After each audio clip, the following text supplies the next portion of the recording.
तो कैसे हैं आप सब। आई होप आप सब अच्छे होंगे। मैं भी अच्छा हूँ, तो मैं भी ये सोचता हूँ लोग भी अच्छे होंगे। तो welcome to our YouTube channel top coaching. मैं हूँ विशेष तोमर और मैं आपका फिज़िक्स का टीचर हूँ।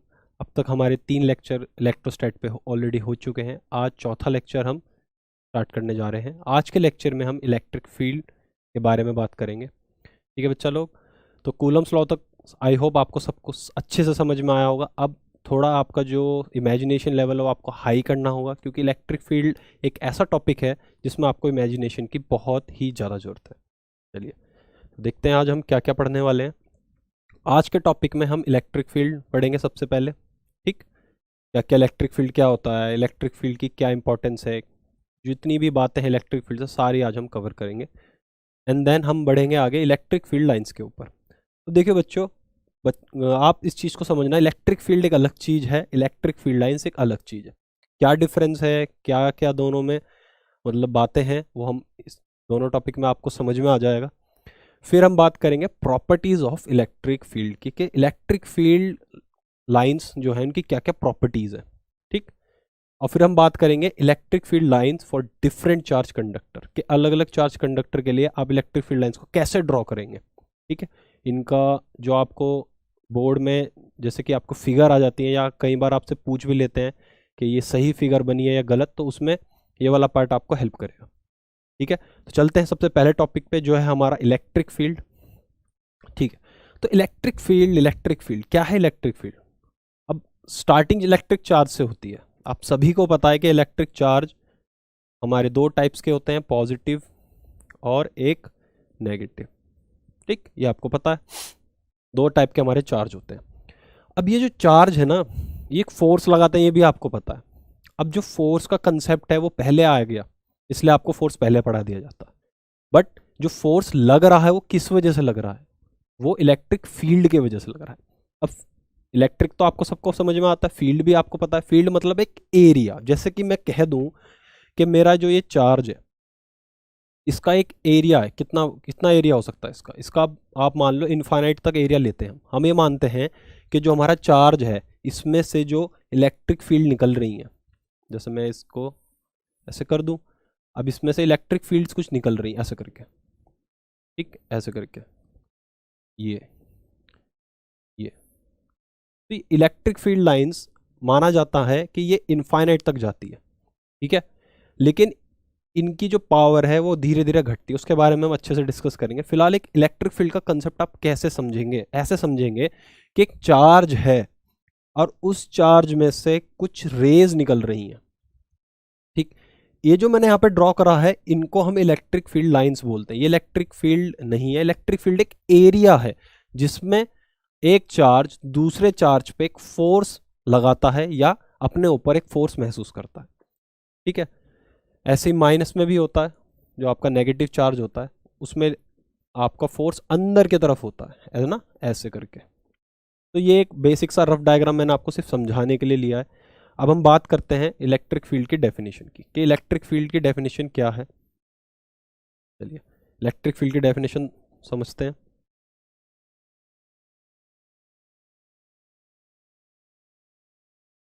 इलेक्ट्रिक फील्ड,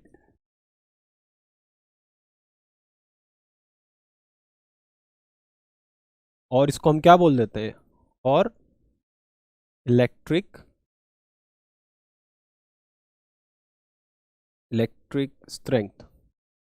ठीक, इस नाम से भी जाना जाता है। ठीक, इलेक्ट्रिक फील्ड और इलेक्ट्रिक स्ट्रेंथ, आप दोनों यही नाम इसी के हैं, कंफ्यूज मत होना। ठीक है, इलेक्ट्रिक फील्ड और electric strength is area in which is area of a unit positive charge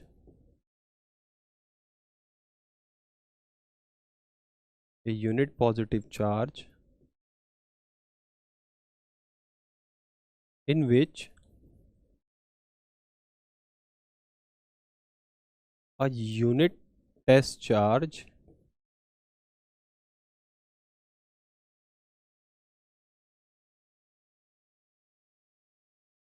feels force.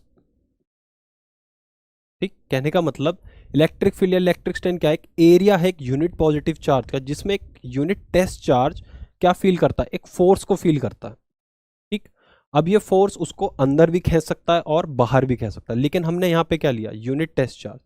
यहाँ पे मैंने एक चीज लिखनी भूल गया, unit positive test charge.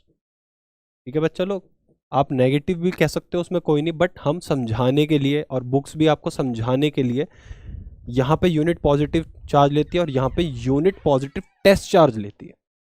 Unit positive charge क्या होता है, यूनिट टेस्ट चार्ज क्या होता है, इस बारे में भी अभी बात करते हैं। फिलहाल डेफिनेशन देख लेते हैं। फील्स ऑफ फोर्स, ठीक, एक फोर्स फील करता है। क्या होता है फोर्स, फोर्स आपको पता है भाई, चार्ज, कोई भी एक चार्ज बॉडी या कोई भी एक चार्ज दूसरी चार्ज बॉडी पे फोर्स लगाता है। ठीक है, ये जो फोर्स लगता है ना, ये एक एरिया के अंदर लगता है, उसी एरिया को हम इलेक्ट्रिक फील्ड बोल देते हैं। ठीक है, चलिए अब इसको और अच्छे से समझते हैं एक डायग्राम के हेल्प से। जैसे कि मैंने मान लिया मेरा एक बॉडी है, ठीक है, और इस पे पॉजिटिव चार्ज है। ठीक, ठीक है, इस पे पॉजिटिव चार्ज है Q, इस पॉइंट को मैंने नाम दे दिया O, और यहाँ पे पास में, या पास में मतलब कुछ डिस्टेंस पे आपका एक छोटू सा टिन्नू सा एक यूनिट टेस्ट चार्ज रखा है, पॉजिटिव चार्ज, इसको हम Q नॉट भी बोल देते हैं। ये क्या है आपका टेस्ट चार्ज है। ठीक है, अब इसको टेस्ट चार्ज क्यों बोलते हैं इस बारे में बताऊंगा। इसको आप बोल दोगे सोर्स चार्ज। सोर्स चार्ज क्यों, देखिए बच्चा लोग, यहाँ पे सोर्स चार्ज मतलब ये वो चार्ज है जो इसके ऊपर फोर्स लगा रहा है इस वक्त। यहाँ पे हम ये भी आप कंसीडर कह सकते हो कि ये भी तो लगा रहा होगा इस पे फोर्स, बट इसका जो फोर्स है वो नेग्लिजिबल है, मतलब ये फील नहीं कर रहा। जैसे वही आप समझ लो कि भाई क्लास में दो बच्चे हैं, एक तगड़ा है और एक वीक सा है, बहुत वीक, जिसके कंपैरिजन में उसकी स्ट्रेंथ बहुत कम है। तो ये जो बंदा है उस पर बहुत फोर्स लगाएगा, उसका फोर्स तो उसके लिए कुछ भी नहीं है, उसको महसूस ही नहीं हो रहा। जैसे मान लीजिए एक सूमो रेसलर है, ठीक है, और एक वीक सा पर्सन है। अब सूमो रेसलर उस वीक से पर्सन को आराम से अपना फोर्स महसूस करवा सकता है, बट वो वीक सा पर्सन उसको तो अपना फोर्स नहीं महसूस करा पाए, वो लगा रहा है फोर्स, है उसके अंदर फोर्स, फोर्स वो भी है, उसकी भी एक इलेक्ट्रिक फील्ड है इस चार्ज की भी, पर ये जो उस पर लगा रहा है वो नेग्लिजिबल मान लिया जाता है, मतलब कुछ भी नहीं है, इसलिए हम इसको टेस्ट चार्ज बोल देते हैं। अब समझ में आया बच्चा लोग, इसको टेस्ट चार्ज क्यों बोलते हैं, क्योंकि हम टेस्ट कर रहे हैं इसका इलेक्ट्रिक फील्ड इसके ऊपर। आया समझ में, चलिए तो कंसेप्ट हम यहाँ देखते हैं कि ये इसका एक एरिया है, उस एरिया को हम इलेक्ट्रिक फील्ड बोल देते हैं। ठीक है, ये इसको कुछ फोर्स से अपने तरफ खींचेगा या रिपेल करेगा। अब भाई ये पॉजिटिव है, इसको भी अगर हम पॉजिटिव लें तो ये अपने से इसको दूर भेजेगा, ऐसे करके। ठीक है, ये अपने से इसको दूर भेजेगा। तो आई होप आपको समझ में आ रहा होगा अब इलेक्ट्रिक फील्ड क्या है। चलिए ये तो आपको क्लियर हो गया कि इलेक्ट्रिक फील्ड क्या है। अब बात करते हैं हम इसके इलेक्ट्रिक फील्ड के फॉर्मूले की। अब हमें पता है भाई, जैसे कि मैं एक बार आपके लिए समझने के लिए इसको ड्रॉ कर देता हूँ दोबारा से। ये मेरा टेस्ट चार्ज Q नॉट और ये मेरा, ठीक, ये सोर्स चार्ज है, टेस्ट चार्ज है। ठीक है, अब इसका कुछ एरिया, ये वो एरिया है जिसमें इस पे, जहाँ पे महसूस कर पा रहा है ये। अब ये से जितना दूर चला जाएगा उतना ही इसका इलेक्ट्रिक फील्ड की जो पावर है वो कम होती चली जाएगी। वो हम प्रॉपर्टीज में बहुत अच्छे से बात करेंगे, फिलहाल आप समझिए कि ये इस पर रिपल्शन का फोर्स लगा रहा है। ठीक है, तो ये मतलब यहाँ पे फोर्स भी है। ठीक है, फोर्स किसका है, फोर्स है इसका। फील किस पे हो रहा है, फील हो रहा है Q नॉट पे। ठीक है बच्चा लोग, पहले मैं इलेक्ट्रिक फील्ड का फॉर्मूला लिखने से पहले आपके सामने एक फोर्स का फॉर्मूला लिख देता हूं। ठीक है, तो F इज इक्वल्स टू, अगर मैं इनका इलेक्ट्रोस्टैटिक फोर्स का फॉर्मूला लिखूं तो क्या आएगा, K, एक चार्ज है मेरा Q मल्टीप्लाई बाय एक चार्ज है मेरा Q नॉट। अब मैंने इनमें डिस्टेंस दे दिया R का, ठीक है, R स्क्वायर, ये मेरा यहाँ पे फॉर्मूला लिख लिया। ठीक है, ये तो मुझे समझ में आ गया। अब इलेक्ट्रिक फील्ड क्या होगी, अब भाई इलेक्ट्रिक फील्ड का जो फॉर्मूला है वो सिंपल ये है कि यहाँ पे हम फोर्स किसका ले रहे हैं, हम ले रहे हैं सिर्फ इसका Q का। ठीक है। और किस पे फील करा रहे हैं? हम करा रहे हैं क्यू नॉट पे। हम किस पे फील करा रहे हैं? क्यू नॉट पे। ठीक है। अगर मैं इसको ऐसे लिखूं, मैं यहां से इस क्यू नॉट को इस इक्वेशन से इधर ले आता हूं, तो ये मेरा ये बन गया।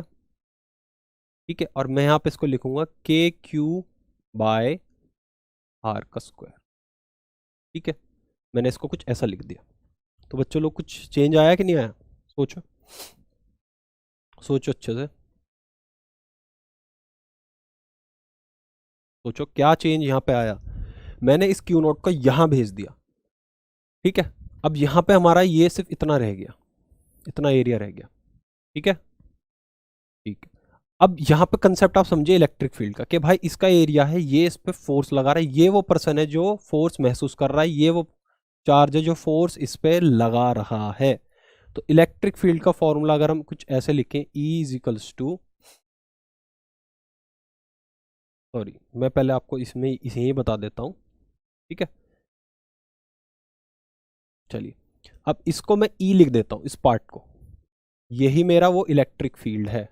अगर सिर्फ इसमें Q रह जाएगा तो ये इलेक्ट्रिक फील्ड कहलाएगा। तो मैं इसको ऐसे लिखूं, F upon Q naught is equals to E। तो ये मेरा वो फॉर्मूला बन गया। ठीक है, सिंपल। तो E F by Q not भी है और E के क्यू बाय आर स्क्वायर भी है। ये दोनों ही फॉर्मूले हैं। ठीक है। जहां पे आपको जिसका लगे कि भाई मुझे वो यूज करना है, वो आप यूज कर सकते हो। समझ में आया? और मैंने आपसे बात कही थी कि इलेक्ट्रिक फील्ड आपका घटता है। इलेक्ट्रिक फील्ड इंटेंसिटी मतलब उसके फोर्स फील करने की इंटेंसिटी घटती है। क्यों घटती है भाई? जितना हम दूर जाते हैं, यहाँ पे आप वो रिलेशन देख सकते हो कि E जो है वो इनवर्सली प्रोपोर्शनल है इसके 1/r² के। इसी वजह से तो ये सिमिलरिटी हमें फोर्स में भी देखने को मिलती है कि फोर्स जो है वो 1/r²। तो कहने का मतलब E और F दोनों आपस में इंटर रिलेटेड हैं, दोनों जुड़े हुए हैं। ठीक है। जितना ज़्यादा फोर्स होगा उतनी ज़्यादा इलेक्ट्रिक फील्ड होगी। इस बारे में हम प्रॉपर्टी में बहुत अच्छे से डिस्कस करेंगे बच्चा लोग, डोंट वरी। फिलहाल आप यहाँ कंसेप्ट समझिए इलेक्ट्रिक फील्ड का, कि कहाँ से मेरे पास क्या आया। ठीक है।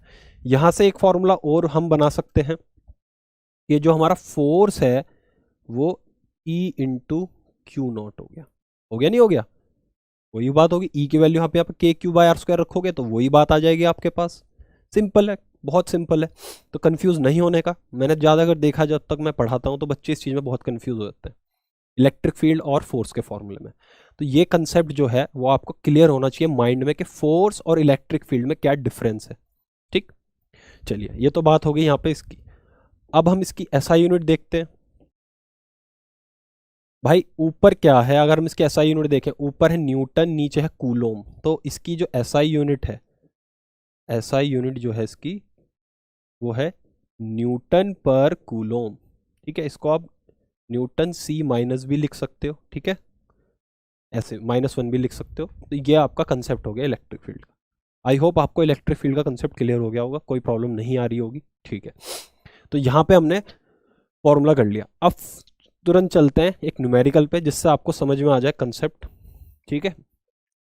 तो न्यूमेरिकल भाई कुछ ऐसा है कि एक electron fall through a distance of 1.5 centimetre in a uniform electric field. बच्चा लोग, यूनिफॉर्म से तो सब आप अवगत हो, आप सबको पता है यूनिफॉर्म क्या होता है। यूनिफॉर्म मतलब बराबर रहना। ठीक है।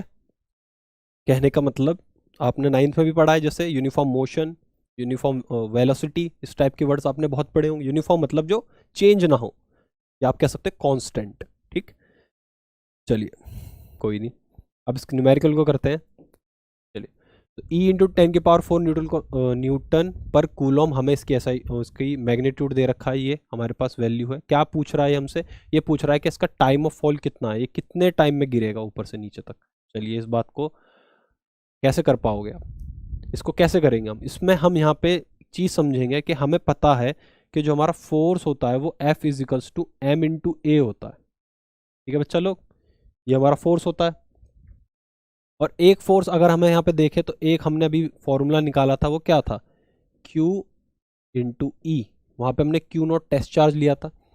इस इलेक्ट्रिक फील्ड में जो यहाँ पे चल रहा है, उसके कंपैरिजन में ये जो आपका इलेक्ट्रॉन और प्रोटॉन है ये टेस्ट चार्ज जैसे ही हैं, ठीक है ना। तो यहाँ पे आप जो चार्ज लोगे वो उस टेस्ट चार्ज का ही चार्ज लोगे, क्योंकि इसी पे हम उस इलेक्ट्रिक फील्ड को महसूस करवाएंगे, ठीक है।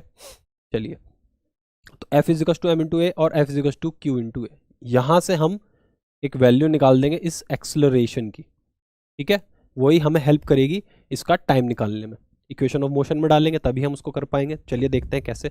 चलिए, तो F equals to M into A और F equals to Q into A, इन दोनों फॉर्मूले को हम इक्वेट कर दें तो हमें यहाँ से क्या मिल जाएगा, हमें यहाँ से मिल जाएगा m इंटू ए। तो यहाँ पे अगर हम इलेक्ट्रॉन की बात करें तो mass of electron into acceleration of electron, तो ये लिखना भी ज़रूरी है ताकि आपको कन्फ्यूज़न ना हो। और चार्ज ऑन इलेक्ट्रॉन, तो यहाँ पे हम ई लिख सकते हैं, कोई गड़बड़ नहीं है। अगर हम यहाँ ई भी लिखें तो कोई गलत नहीं है, ठीक है। चाहे आप क्यू भी लिख सकते हो, कोई दिक्कत नहीं है, क्योंकि दोनों पे सेम मैग्नीट्यूड होता है चार्ज का, आपको वो भी पता है, ठीक है। और इंटू ई, ठीक। यहाँ से एक्सेलरेशन की क्या वैल्यू आएगी, यहाँ से आ गई Q इंटू ई अपॉन में मास ऑफ इलेक्ट्रॉन। तो इसको आप नोट डाउन कर लीजिए, समझ लीजिए कि ये आगे काम आएगी। कहाँ काम आएगी वो भी हम देख लेते हैं, ठीक है। अब देखते हैं कहाँ काम आएगी। अब हमें क्या करना है, हमें इक्वेशन ऑफ मोशन की हेल्प से इसको कैलकुलेट करना है।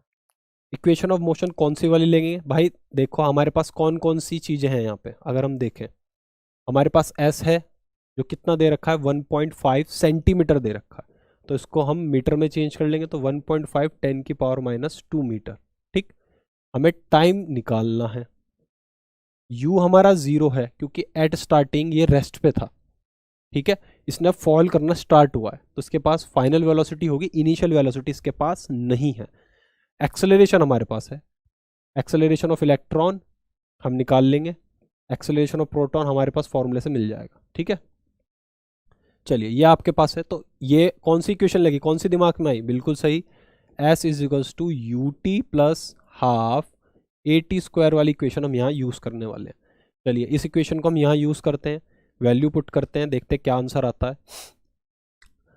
S इज इक्वल्स टू, अब मैं you T plus half A T square वाली इक्वेशन इलेक्ट्रॉन के लिए ले रहा हूँ, तो हमें पता है यहाँ पे U 0 है, तो ये वाला पार्ट आपका क्या हो जाएगा, ये वाला इज इक्वल्स टू 0 हो जाएगा, तो ये वाला पार्ट बचेगा। तो मैं यहाँ पे S is equals to half acceleration of electron T square लिख सकता हूँ, कोई गड़बड़ तो नहीं, बिल्कुल सही है। S दोनों के लिए सेम है तो यहाँ पे आपको डिनोट करने की जरूरत नहीं है। चलिए, अब इसकी वैल्यू पुट करते हैं हम। S की वैल्यू पहले इसको पूरा वो कर लेते हैं, यहाँ से टाइम निकाल लेते हैं, ठीक है। तो ये मेरा क्या बचेगा, मेरा बचेगा T square is equals to T square, अब टू कहाँ जाएगा, एस के पास जाएगा, तो मैं यहाँ लिख सकता हूँ 2s upon A E acceleration of electron. ये मेरे पास आ गई, यहाँ से मेरे पास t इज इक्वल्स टू क्या आ जाएगा, 2s upon acceleration of electron का अंडर रूट आ जाएगा, ठीक है। आप यहाँ इसकी वैल्यू यहाँ से उठा के रख सकते हो, क्या थी यहाँ पे value, q into E upon M E, तो ये नीचे की तरफ है ना, तो नीचे वाली वैल्यू ऊपर चली जाएगी, क्या आ जाएगा 2s into mass of electron upon में q इंटू ई, यानी q लिख लो चाहे e लिख लो, स्मॉल e लिख लो, एक ही बात है। ये आपके पास आ गया। अब मैं यहाँ पे वैल्यू रखूँगा और मेरी सारी वैल्यू कैलकुलेट हो जाएंगी, ठीक है बच्चा लोग, समझ में आ रहा है ना। चलिए, मैं इस पार्ट को मिटा रहा हूँ, मैं इसको यहीं पे लिख दूंगा, ठीक है।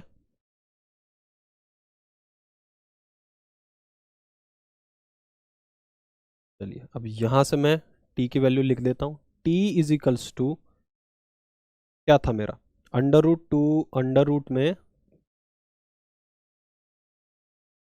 2 इंटू एस, ठीक है। अब s की वैल्यू क्या है मेरे पास, s की वैल्यू मेरे पास है 1.5 10⁻⁻, ये मेरे पास वैल्यू है, ठीक। मास ऑफ इलेक्ट्रॉन, आपको पता है मास ऑफ इलेक्ट्रॉन क्या है, 9.1 10⁻31, यही होता है, ठीक है। अपॉन में ई 1.6 10⁻⁻19 और इलेक्ट्रिक फील्ड की वैल्यू जो आपको गिवन है 2 इंटू 10⁻4। मैंने सारी वैल्यूज़ यहाँ पर रख दी हैं, ठीक है। अब मैं तो कैलकुलेटर की हेल्प से कर रहा हूँ क्योंकि मुझे तो फास्ट कैलकुलेशन करनी है, बच्चा लोग टाइम बचाना है, आप लोगों को खुद से ये करना होगा, ठीक है। चलिए यहाँ पे हम देखते हैं क्या आएगा। 1.5 इंटू 2 ये तो 3 हो जाएगा, ठीक है। चलिए देखते हैं। तो 9.1 इंटू 3 ऊपर आया मेरा, अंडर रूट में रहेगा ये, ऊपर मेरा क्या आया 27.3, ठीक। और पावर मेरी 31 और -2, तो 10 की पावर -31 और 2 कितना हुआ -33, ठीक। ये मेरी वैल्यू ऊपर आ गई। अब नीचे की वैल्यू क्या है 1.6 इंटू 2 जो कि होगा आपका 32, तो 3.2 इंटू 10 की पावर -19 और +4 कितना रह गया -15, ठीक है। ये आपके पास वैल्यू आ गया। अब इसको हम फर्दर कैलकुलेट करते हैं। तो 27 डिवाइडेड बाय 3.2 8 पॉइंट के आसपास आ गया। ये आ गया आपका 8.53 10 की पावर। अब ये ऊपर जाएगी प्लस हो जाएगी, ठीक है। 33 और 15 मैं कैलकुलेटर में कर लेता हूँ, जल्दी हो जाएगा, ठीक है। तो 33 ये आपके 10 की पावर -80, ठीक है। ये आपका अंडर रूट में आ गया। यहाँ से आपका टाइम कैलकुलेट हो जाएगा, ठीक है। हम इसको फर्दर कैलकुलेट कर देंगे तो हमारे एक टाइम की वैल्यू निकल के यहाँ पे आ जाएगी। इसी तरीके से आप जो है अपना प्रोटॉन का भी निकालेंगे, ठीक है। एक प्रोटॉन का भी टाइम आप इसी इक्वेशन की हेल्प से यहाँ पे आप करोगे। यहाँ पे आपको क्या ध्यान देना है कि यहाँ पे आपको जो यूज़ करना है वो मास ऑफ प्रोटॉन करना है, ठीक है बच्चा लोग। क्या यूज़ करना है मास ऑफ प्रोटॉन। ऐसा आप कैलकुलेट करोगे तो आपकी एक वैल्यू आ जाएगी, ठीक है।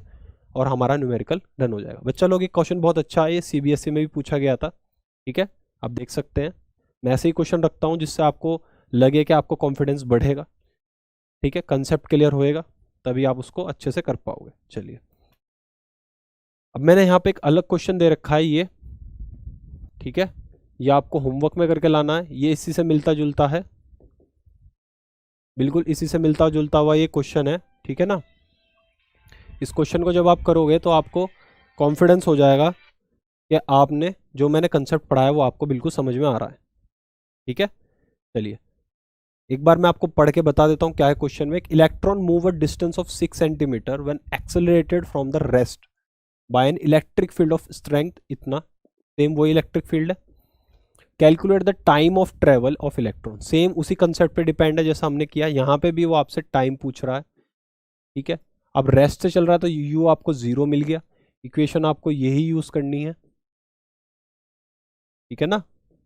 अब यहाँ पे एक्सेलरेशन ऑफ इलेक्ट्रॉन पूछा है तो वही इलेक्ट्रॉन में हमें फॉर्मूला मिल गया कि एक्सेलरेशन ऑफ इलेक्ट्रॉन हमने क्या निकाला था अभी, एक्सेलरेशन ऑफ इलेक्ट्रॉन हमने निकाला था QE by mass of electron. इस फॉर्मूले को आप इसमें पुट करोगे आपकी वैल्यू आ जाएगी, ठीक है। अच्छा क्वेश्चन है, इसको आप करोगे तो आपको कॉन्फिडेंस बिल्डअप होगा, आपको मज़ा भी आएगा करने में। चलिए अब बात करते हैं इलेक्ट्रिक फील्ड लाइंस की, ठीक है बच्चा लोग। देखिए इलेक्ट्रिक चार्ज किसने डिस्कवर करा, बताओ मुझे बताओ। बिल्कुल सही, इलेक्ट्रिक चार्ज के बारे में बताया था हमें बेंजामिन फ्रैंकलिन ने, ठीक है। उसके बाद इलेक्ट्रोस्टैटिक फोर्स किसने बताया था हमें, इलेक्ट्रोस्टैटिक फोर्स बताया था हमें, बिल्कुल सही, किसने बताया था बताओ। मैंने पूरा बताया यार आपको, Coulomb's Charles Augustine D coulomb ने बताया था। अब बात करते हैं इलेक्ट्रिक फील्ड लाइंस की। देखिए इलेक्ट्रिक फील्ड लाइंस का जो कंसेप्ट है वो दिया था फैराडे जी ने। वो अपने एक्सपेरिमेंट कर रहे थे मैग्नेटिज्म पे, तब जाके उनको समझ में आया कि एक एरिया है, ठीक है, जिसके अंदर हमारा फोर्स, दो चार्ज के बीच में फोर्स लगता है और वो उसको महसूस कर पाते हैं। तो the concept of lines of force was introduce into physics in the 1830s। देख रहे हैं 1830s में इन्होंने इस चीज़ की डिस्कवरी करी थी by English scientist Michael Faraday, ठीक है। माइकल फैराडे के बारे में आगे हम बहुत अच्छे से भी पढ़ेंगे मैग्नेटिज्म चैप्टर में, ठीक है। मैग्नेटिज्म में इनका काफ़ी बड़ा हाथ रहा है, रोल रहा है। इलेक्ट्रोकेमिस्ट्री और इलेक्ट्रोलाइसिस जैसे जो इलेक्ट्रोकेमिस्ट्री में इलेक्ट्रोलाइसिस में पढ़ते हैं तो वो भी इन्हीं का ही बताया हुआ फंडा था। चलिए अब बात करते हैं आगे इलेक्ट्रिक फील्ड लाइंस की। तो क्या है इलेक्ट्रिक फील्ड लाइंस? अब जैसे कि मैंने आपको पहले दिखाया था कि एक पॉजिटिव क्यू चार्ज यहाँ पे है मेरे पास, और यहाँ पे मेरे पास एक नेगेटिव क्यू चार्ज है, ठीक है। तो ये अपनी कुछ इलेक्ट्रिक फील्ड लाइंस निकालता है, ऐसे ऐसे ऐसे, ये ठीक है। चलिए, ये इसकी इलेक्ट्रिक फील्ड लाइंस है। अब ये अपने में से इनको रेडियली आउटवर्ड्स कर रहा है, तो ध्यान रखना जो पॉजिटिव चार्ज होता है उसकी जो इलेक्ट्रिक फील्ड लाइंस हैं वो हमेशा आउटवर्ड की तरफ होती हैं, ठीक। और जो नेगेटिव होता है उसकी अंदर की तरफ।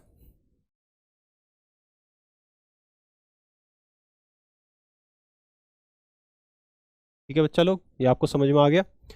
अब इसमें इलेक्ट्रिक फील्ड लाइंस क्या है सर? देखिए, यही वो लाइंस हैं, ये जिन जिन लाइंस को आप बात कर रहे हो, यही फील्ड लाइंस है, इलेक्ट्रिक फील्ड लाइंस। ये इमेजिनरी लाइंस होती हैं। क्या होती है? Imaginary lines. ये दिखती नहीं है आपको, ठीक है, हमें इनको इमेजिन करना पड़ता है कि ऐसी कोई लाइन जा रही है, क्योंकि जब हम इनको इमेजिन कर पाते हैं, इनके डायग्राम बनाते हैं, तभी हमें इलेक्ट्रिक फील्ड के बारे में अच्छे से पता लग पाता है कि इलेक्ट्रिक फील्ड कहाँ है, किस तरफ है, ठीक है। जैसे मैं आपको कंसेप्ट समझ, जैसे इस रूम में दो चार्ज हैं, एक इधर एक इधर, ठीक है। अब मुझे पता करना है भाई, इसमें से जैसे मुझे पता करना है कि ये चार्ज आपस में लाके कैसा दिखाएंगे। आपको टाइप्स ऑफ चार्ज पता करने, तो आप उनको पास लाओगे, रिपेल कर रहा है तो आप बता दोगे टाइप ऑफ चार्ज भाई कैसा है, ठीक है, दोनों लाइक है कि अनलाइक है। But electric field lines concept को आप कैसे समझोगे इस केस में? इस केस में आप ऐसे समझोगे कि भाई जो पॉजिटिव नेगेटिव पे या पॉजिटिव पॉजिटिव पे कोई भी आप टाइप लो, वो कैसे उस पर एक्ट कर रहा है, वो इलेक्ट्रिक फील्ड लाइंस के जरिए ही आप समझ पाओगे, ठीक है। तो इलेक्ट्रिक फील्ड लाइंस क्या है? Electric field lines are imaginary lines, ठीक है, that help us to understand the concept of electric field, जो हमें इलेक्ट्रिक फील्ड का कंसेप्ट समझने में हेल्प करता है। बच्चा लोग, इलेक्ट्रिक फील्ड और इलेक्ट्रिक फील्ड लाइंस डिफरेंट चीज है, ध्यान रखना, ठीक है। इलेक्ट्रिक फील्ड एक एरिया है जहां पे हम किसी एक चार्ज से दूसरे चार्ज पे फोर्स को महसूस करवा सकते हैं। इलेक्ट्रिक फील्ड लाइंस हमें हेल्प करती हैं ये बताने में कि इलेक्ट्रिक फील्ड किधर की तरफ है, कहाँ लग रहा है। जैसे मैं आपको समझाऊं, जैसे कि आप समझ लो कि मेरे पास एक टेस्ट चार्ज है क्यू नॉट, ठीक है। अगर मैं इसको एक पॉजिटिव चार्ज के पास लाता हूं तो ये क्या होगा? ये रिपेल होगा। तो आप यहां पे ये बता सकते हो मुझे आराम से, क्या कि सर इसकी जो डायरेक्शन है वो तो इधर की तरफ है इलेक्ट्रिक फील्ड लाइंस की, यानी इलेक्ट्रिक फील्ड जो लग रहा है वो बाहर की तरफ लग रहा है, ठीक। सेम इसी केस में अगर मैं नेगेटिव लूं तो आप क्या बोलोगे? सर इलेक्ट्रिक फील्ड लाइंस, ओ सॉरी, इलेक्ट्रिक फील्ड जो है वो अंदर की तरफ है। तो वही तो मैंने यहां भी बताया आपको।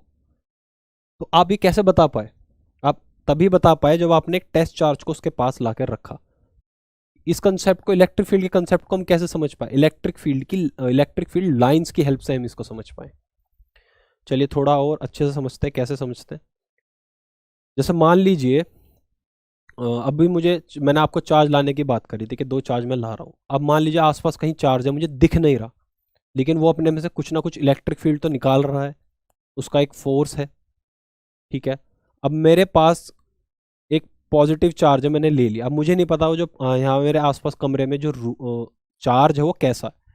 अब मैं धीरे धीरे उस चार्ज को ऐसे घुमाऊंगा, फिर मुझे क्या महसूस होगा कि कहीं पे, या अगर वो अपोजिट इन नेचर होंगे तो वो अट्रैक्ट करेगा, ठीक है।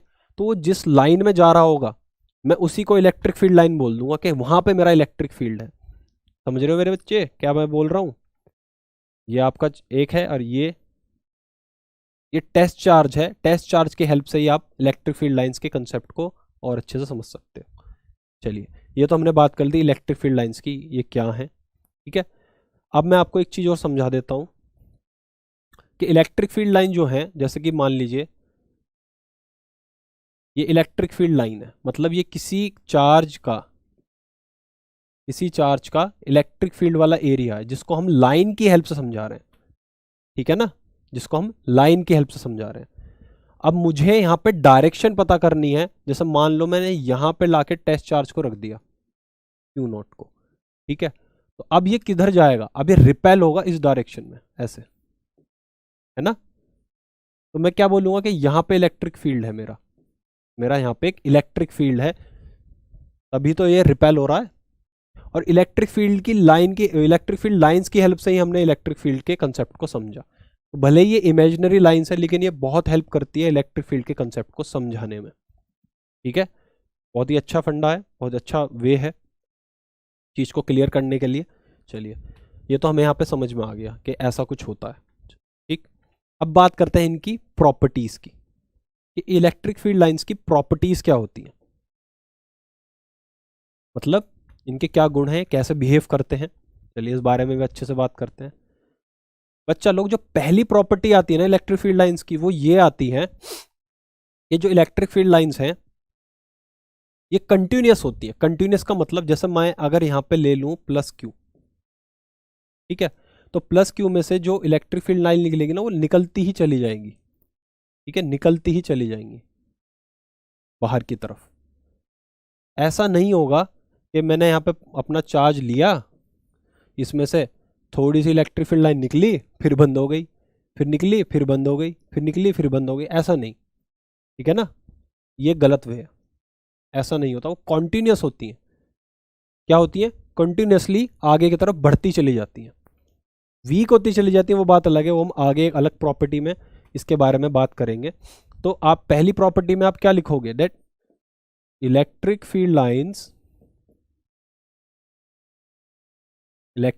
Lines are continuous. हम कॉन्टिन्यूस क्यों कहते हैं? क्योंकि साइंटिस्ट लोग अब तक यही समझ में आ रही है, इनको बेस्ट लगा ये बताना कि जो इलेक्ट्रिक फील्ड लाइंस है वो ख़त्म ही नहीं होती, वो चलती ही रहती हैं आगे तक। कहाँ तक सर? इनफाइनाइट तक। इनफाइनाइट पे जाके वो ज़ीरो हो जाती है, ख़त्म हो जाती है। जबकि आपको पता है इनफाइनाइट पे कोई पहुँच नहीं सकता। तो ये कंसेप्ट यहाँ पे रखा गया। ठीक है, तो इसलिए हम इसको बोलते हैं electric field lines are continuous. ये पहली प्रॉपर्टी है जो आपको समझनी है, इलेक्ट्रिक फील्ड लाइंस हमारी कॉन्टिन्यूस होती है। चलिए, दूसरी प्रॉपर्टी क्या है? दूसरी प्रॉपर्टी ये है कि जो आपका, जैसे कि अगर आप दो चार्ज लो, एक पॉजिटिव और एक नेगेटिव, तो इलेक्ट्रिक फील्ड लाइंस पॉजिटिव में से निकल के नेगेटिव में चली जाती है। ठीक है, अच्छा आप सीधे बना लो, इस बात को समझना अच्छे से कि पॉजिटिव में से निकलती हैं इसलिए रेडियली आउटवर्ड्स होती हैं, बाहर की तरफ निकलती हैं, और नेगेटिव में जाके रेडियली इनवर्ड्स हो जाती हैं। तो ये आप समझ सकते हो, आप इसको भी लिख सकते हो क्या, कि फील्ड लाइंस, बच्चा लोग यहाँ पे कई कई लोग इसको लाइंस ऑफ फोर्स भी बोल देते हैं, पर मैं उस टर्म्स को बोलना नहीं चाहता, मैं इलेक्ट्रिक फील्ड लाइन को बोलना ज़्यादा पसंद करता हूँ। ठीक है, इलेक्ट्रिक फील्ड लाइंस या फील्ड लाइंस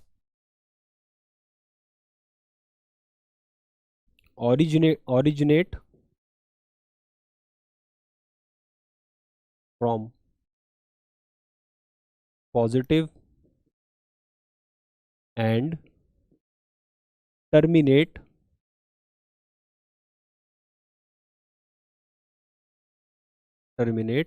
to नेगेटिव। ठीक है, इसमें से निकलती हैं और नेगेटिव में टर्मिनेट आके खत्म हो जाती है, सेकंड प्रॉपर्टी है। ठीक है, चलिए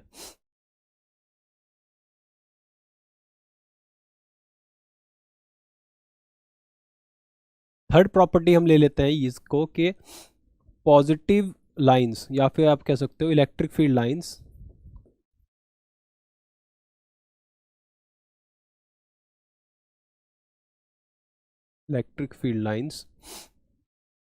रेडियली आउटवर्ड,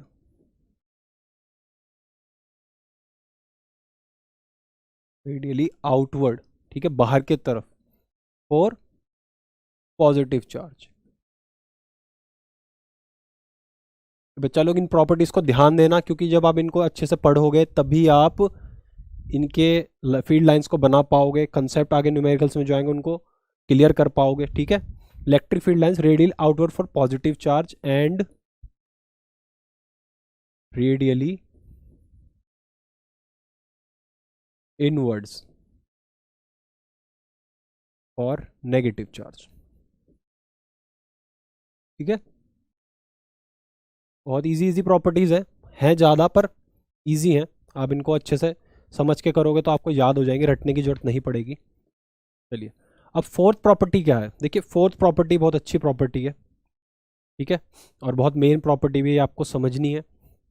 क्या है फोर्थ प्रॉपर्टी? फोर्थ प्रॉपर्टी ये है कि electric field lines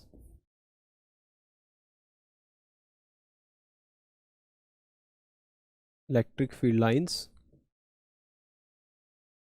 are electric field lines depend on the density.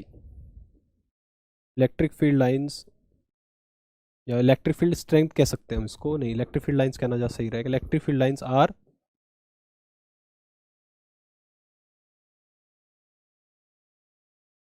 greater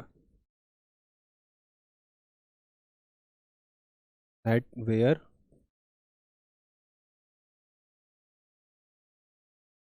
force is greater।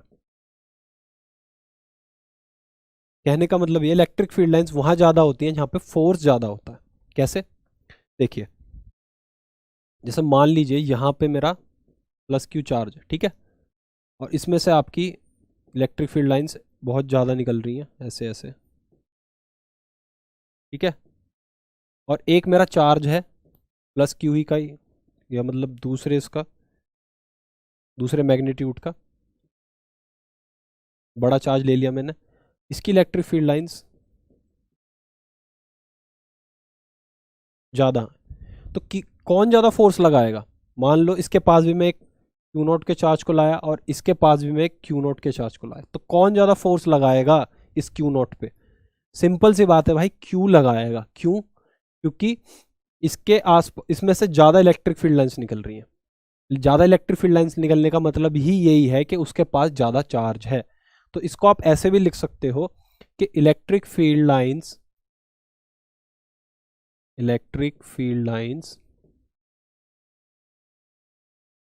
Are directly proportional to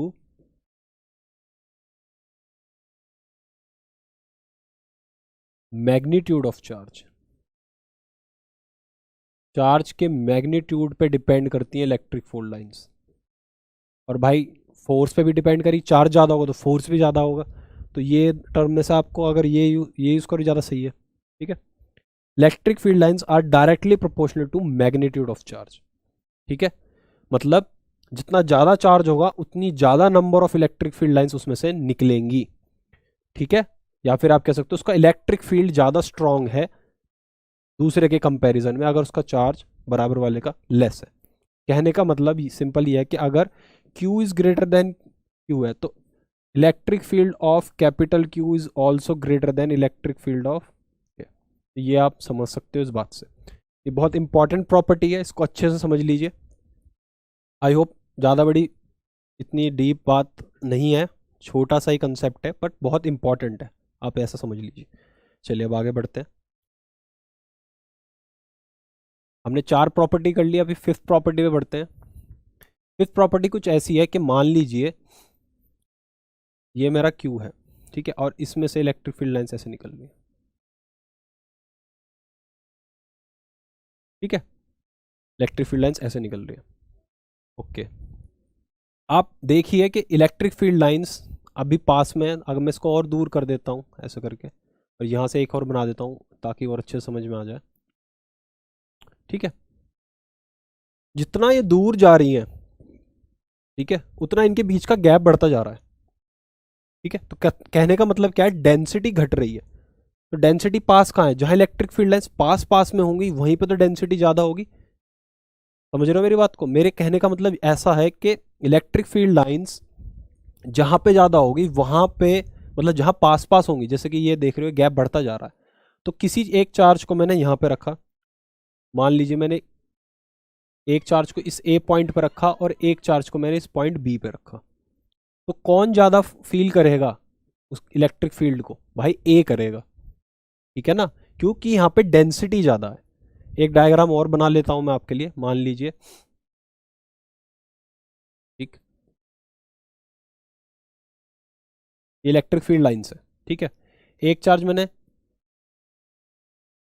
यहाँ रख दिया ए पॉइंट पे, एक चार्ज को मैंने यहाँ रख दिया बी पॉइंट पे और एक चार्ज को मैंने यहाँ रख दिया सी पॉइंट पे। ठीक है, तो इनमें से आप देख रहे हो ए और सी तो लगभग लगभग उसी पॉइंट पे है जहां पे इलेक्ट्रिक फील्ड लाइंस बहुत ही पास पास में डेंस एरिया में। ये एरिया कैसा है, ये वाला और ये वाला एरिया कैसा है, ये डेंस एरिया है, यानी यहां पे डेंसिटी ज्यादा है। ये एरिया कैसा है, लेस डेंसिटी वाला है।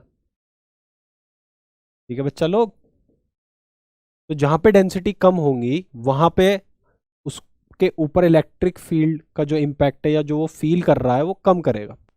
ठीक है, तो फिफ्थ प्रॉपर्टी आप ऐसा समझ सकते हो, फिफ्थ प्रॉपर्टी ये है, एट डेंसर एरिया, और या फिर आप कह सकते हो एट डेंसर एरिया फोर्स या फिर electric field intensity, electric field intensity is more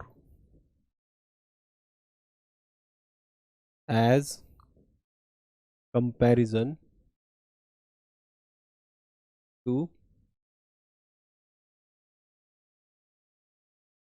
less denser area। ठीक है, ये आपकी फिफ्थ प्रॉपर्टी हो गई। ठीक है बच्चा लोग, आई होप आपको क्लियर हो गया होगा। ठीक है, ये इंपॉर्टेंट प्रॉपर्टी आ रही है अब धीरे धीरे। 5 प्रॉपर्टी हो चुकी है हमारी, जिसमें से फोर्थ और फिफ्थ हमारी बहुत मेन थी। ठीक है, न्यूमेरिकल कंसेप्ट के वजह से, न्यूमेरिकल जहाँ पे यूज़ करेंगे हम इन कंसेप्ट को लेके ही यूज़ करेंगे। ठीक है, जब न्यूमेरिकल करने की बारी आएगी। अब सिक्स प्रॉपर्टी क्या कहती है, सिक्स प्रॉपर्टी ये कहती है कि मान लीजिए आपके पास कोई कंडक्टर है, कोई एक इस शेप का कंडक्टर है, कोई एक इस शेप का कंडक्टर है, या कोई इरेगुलर शेप का है। 3 शेप मैंने ले ली, तो इलेक्ट्रिक फील्ड लाइंस आप कोई भी ले लो, कोई भी कंडक्टर ले लो। ठीक है, इंसुलेटर नहीं, कंडक्टर ही बोलते हैं हम यहाँ पे। ठीक है ना, इंसुलेटर क्यों नहीं बोलता आप सभी को पता है। तो एट एवरी कंडक्टर, ठीक है, या फिर आप कह सकते हैं at surface of every conductor, at surface of conductor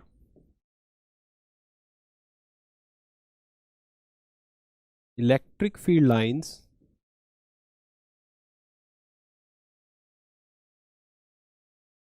are perpendicular. कैसी होती हैं, परपेंडिकुलर होती हैं। यहां से हमें डायरेक्शन मिल गई। ठीक है, मैं मान लो इसकी बात करूं तो यहां पे अगर मुझे इलेक्ट्रिक फील्ड दिखानी है तो मैं ऐसे दिखाऊंगा, परपेंडिकुलर। ठीक है, इस सरफेस पे से ऐसे ऐसे। ठीक है, ये सब क्या है, ये सब 90 डिग्री बनाएंगे इस पे, है ना। इस पे से देखनी है तो ऐसे निकलेंगे, ये ऐसे नहीं बना देना, ये गलत वे है। ठीक है, परपेंडिकुलर होंगी सरफेस के। ठीक है, ऐसे, तो अगर पॉजिटिव चार्ज है तो ऐसे होगी। ठीक, और अगर हमारा कोई नेगेटिव सरफेस है तो इस पे परपेंडिकुलर अंदर की तरफ होंगी। ठीक है बच्चा लोग, ये ये गॉस लॉ जब हम पढ़ेंगे तो वहां पे इस कंसेप्ट का बहुत यूज होगा, तो इसको मत भूलना आप कभी भी कि at surface of conductor electric field lines are perpendicular. ठीक है, कैसी होती हैं, परपेंडिकुलर होती है इसके सरफेस पे। चलिए, ये प्रॉपर्टी भी क्लियर होगी। चलिए नेक्स्ट प्रॉपर्टी पे चलते हैं। नेक्स्ट प्रॉपर्टी क्या कहती है, इलेक्ट्रिक फील्ड लाइंस या फिर इलेक्ट्रिक फील्ड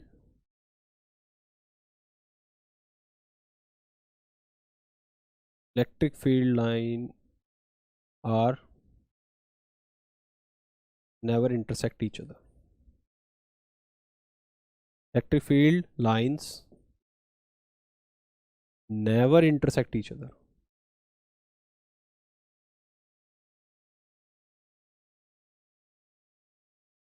कभी एक दूसरे को काटती भी नहीं जाती। मतलब क्या है, जैसे कि आप, मैंने यहाँ पे क्यू चार्ज ले रहा हूँ, ठीक है, इसमें से इलेक्ट्रिक फील्ड लाइन निकलेंगी, तो मैं ऐसे दिखाऊंगा आपको, ऐसे नहीं दिखाऊंगा कि मैंने एक चार्ज लिया और इसमें से एक फ्लैट ले और एक उसको काटते हुए से गई। यहाँ पे पिच्चे नहीं लड़ा रहे हैं, पतंग नहीं उड़ा रहे हैं। ठीक है बाबू लोग समझना इस बात को, इलेक्ट्रिक फील्ड लाइंस कभी एक दूसरे को काटती नहीं है, धोखा नहीं देती है। ठीक है ना, इलेक्ट्रिक फील्ड लाइंस जब हमारी सरफेस में निकलेंगी तो वे कभी एक दूसरे को काटती हुई नहीं निकलेगी। ऐसा क्यों, वो हम नेक्स्ट प्रॉपर्टी में समझ लेंगे, ठीक है।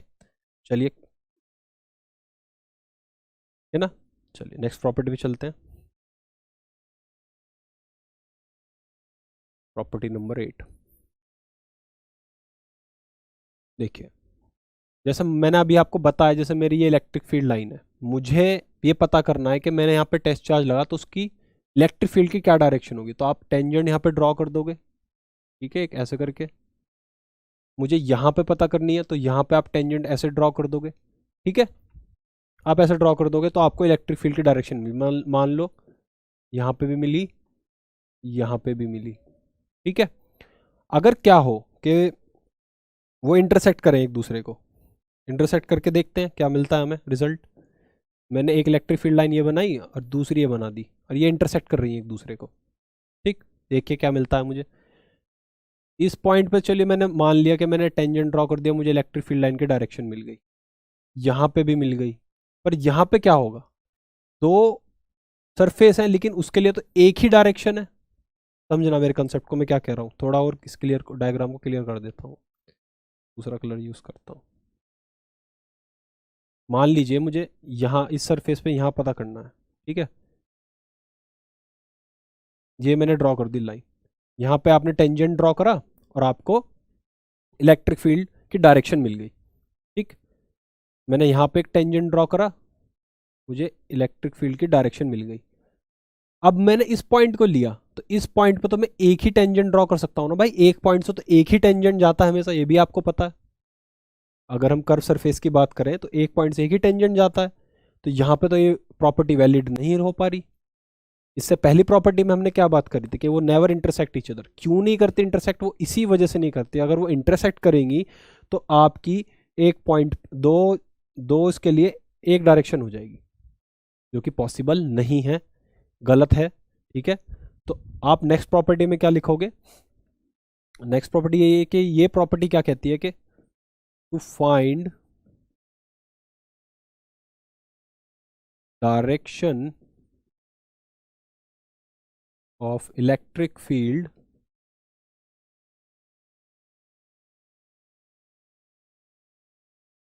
we have to draw a tangent on that particular point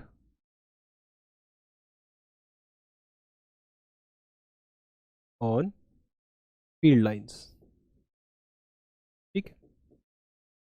ये आपकी 8 प्रॉपर्टी होगी। To find direction of electric field we have to draw a tangent on that particular point on field lines. Field line पे आपको एक point पे direction चाहिए तो वहां से आपको टेंजेंट ड्रॉ करना होगा, आपको इलेक्ट्रिक फील्ड की डायरेक्शन आपको मिल जाएगी। आगे बढ़ते हैं, अब बात करते हैं electric field lines for different conductors. आपको इलेक्ट्रिक फील्ड लाइंस ड्रॉ करने आनी चाहिए, ठीक है। इलेक्ट्रिक फील्ड लाइंस आप ड्रॉ करना जानोगे तभी आप न्यूमेरिकल्स में अच्छा कर पाओगे, ठीक है। न्यूमेरिकल्स को बहुत ईजिली अटेम्प्ट कर पाओगे। देखते हैं कैसे। अब पहला जो डायग्राम है बहुत बेसिक डायग्राम है, पहले हम इसको समझ लेते हैं। पॉजिटिव क्यू से नेगेटिव क्यू ऐसे हमारी इलेक्ट्रिक फील्ड लाइन जाती है, ठीक है।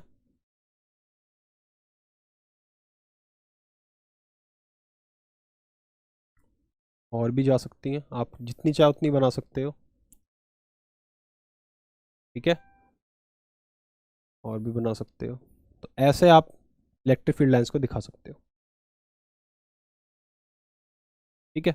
और बच्चा लोग इस बात को ध्यान रखना कि इलेक्ट्रिक फील्ड लाइंस सिमेट्रिक होती हैं। ये प्रॉपर्टी शायद हाँ मुझे बताना भूल गया, ये बतानी थी मुझे आपको। इलेक्ट्रिक फील्ड लाइंस क्या होती है, सिमेट्रिक होती है। मतलब ये जो आपने बीच में लाइन खींची है ना, जितनी इलेक्ट्रिक फील्ड लाइन ऊपर से पास हो रही है ना इसमें, उतनी ही नीचे से हो रही है। तो ये 9th में आप प्रॉपर्टी लिख सकते हो कि that electric field lines are symmetric. क्या, electric field lines are symmetric. Symmetric का मतलब आप सभी जानते हो, बिल्कुल सही, कि अगर मैं इसको डिवाइड कर दूं तो जितना इधर दिख रहा है उतना ही पार्ट इधर इक्वली डायग्राम में दिखेगा। ये 9th प्रॉपर्टी आप लिख सकते हो, ठीक है। Sorry my bad, electric field lines are symmetric. ठीक है, कैसी होती है, सिमेट्रिक होती है। चलिए ये आप यहाँ पे नोट डाउन कर लेना। मैं यहाँ पे आपको ये डायग्राम बना के दिखा रहा था कि एक पॉजिटिव चार्ज के पास एक नेगेटिव चार्ज है, तो उसके लिए हम डायग्राम कैसे बनाते हैं। तो ये आपका पहला डायग्राम है ए, ठीक है। अब चलते हैं आगे।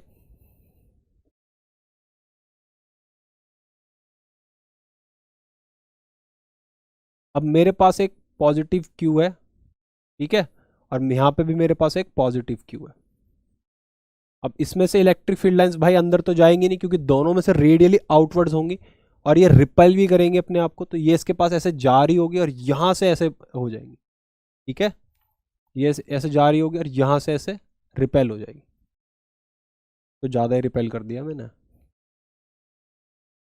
ठीक। तो ये ऐसे, ठीक है। आई होप आपको समझ में आ रहा होगा कि क्या कैसे हमें डायग्राम ड्रॉ करना है अलग अलग केसेस में, ठीक है। सिंपल है। तो यहाँ पे हम प्रॉपर्टीज का यूज कर रहे हैं, क्या यूज कर रहे हैं कि रेडियली आउटवर्ड है और ये रिपल्सिव होते हैं नेचर में, तो ये मिलेंगी नहीं, बाहर की तरफ ही कहीं चली जाएंगी। बिल्कुल सही। आई होप आपको समझ में आ गया। तीसरा डायग्राम जो हम बनाते हैं,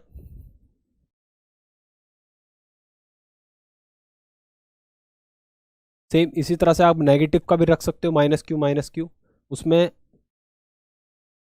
बस आपकी इलेक्ट्रिक फील्ड लाइंस की जो डायरेक्शन होगी वो डिफर हो जाएगी, बाकी पैटर्न सेम यही होगा, ये रेडियली इनवर्ड्स होंगी।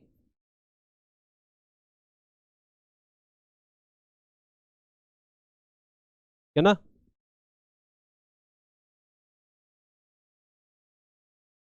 तो चलो नोट्स बनाते रहना, ये आपके बहुत काम आएगा। मैंने फिर आपको बोला आप एग्ज़ाम आएंगे तो आप मेरे लेक्चर सारे नहीं देखोगे, ठीक है, आपको ये नोट्स ही हेल्प करेंगे एग्ज़ाम में, ठीक। तो ये आपका 3 डायग्राम हो गए, ठीक है। चलते हैं आगे 4 डायग्राम पे। मान लीजिए आपके पास एक कंडक्टर है जिसके ऊपर पॉजिटिव चार्ज है, तो इसमें से इलेक्ट्रिक फील्ड लाइंस आपकी ऐसे निकलेंगी बाहर की तरफ। और इलेक्ट्रिक फील्ड लाइंस कैसी होती हैं बच्चा लोग, परपेंडिकुलर। उसका हम यहाँ पे भी फॉलो कर रहे हैं ना प्रॉपर्टीज़ का। तो प्रॉपर्टीज़ हम यहाँ पे फॉलो भी करते चल रहे हैं। अगर वो प्रॉपर्टीज़ आपको याद हैं तभी आप अच्छे से सब चीज़ को समझ पाओगे। तो प्लीज़ प्रॉपर्टीज़ को अच्छे से ध्यान देना, अगर नहीं दिया तो बैक करके उनको दोबारा से पढ़ना, समझना क्या बोला गया है और उनको अप्लाई करना। और एक नेगेटिव होगा तो उसके लिए कैसी होंगी, बिल्कुल सही, इनवर्ड्स। आपको लाइन खींचनी है और वो उनमें जो डायरेक्शन बनानी है वो अंदर की तरफ। सिंपल है, ठीक है। ये आपका ऐसे डायग्राम बनाते हैं आप इलेक्ट्रिक फील्ड लाइंस के लिए। ज़्यादा कोई हार्ड कंसेप्ट नहीं है, आपको समझ में आ गया होगा, ठीक है। तो मिलते हैं नेक्स्ट लेक्चर में। नेक्स्ट लेक्चर बहुत ही इंटरेस्टिंग होने वाला है, उसमें हम इलेक्ट्रिक डाइपोल के बारे में बात करेंगे। पर उससे पहले एक बार हम ये समझ लेंगे कि इलेक्ट्रिक फील्ड बहुत सारे सिस्टम के लिए हम कैसे यूज़ करें। जैसे हमने सुपरपोजिशन प्रिंसिपल इसके लिए पढ़ा था ना, इलेक्ट्रोस्टैटिक फोर्स के लिए, सेम उसी तरीके से हमें इलेक्ट्रिक फील्ड के लिए भी पढ़ना है। तो प्लीज़ यहाँ तक का जितना भी आप रिवाइज कर लीजिए अच्छे से, तो ताकि हम नेक्स्ट टाइम जब मिलें तो आप बिल्कुल फुल पोटेंशियल के साथ न्यूमेरिकल्स को कर सकें। ओके, अपना ख्याल रखिएगा, मिलते हैं नेक्स्ट टाइम, बाय।